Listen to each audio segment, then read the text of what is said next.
হাসরের ময়দানে আল্লাহ তাআলা যখন ফেরেশতাদের মাধ্যমে আগুনের শিকল দিয়ে টেনে জাহান্নামকে হাসরের মাঠে এনে দাঁড় করাবে, মনে করেন এখানে এনে রাখবে, আমরা সবাই তাকাবো, এরকম হাসরের মাঠে যখন জাহান্নামকে আনা হবে,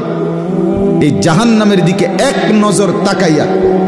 হাসরের ময়দানের সমস্ত নাফরমান পাপী বেঈমান আবারও বলবে আল্লাহর কাছে, রব্বানা আখিরনা ইলা আজালিন করিব, আল্লাহ একটু সময়ের জন্য দুনিয়াটা আবার ফেরত দেন, হায়াত আবার ফেরত,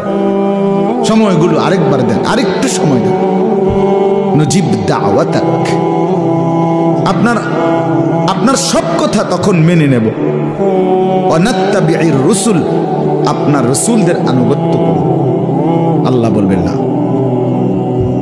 না বান্দা, এখান থেকে কাউকে আর ফেরত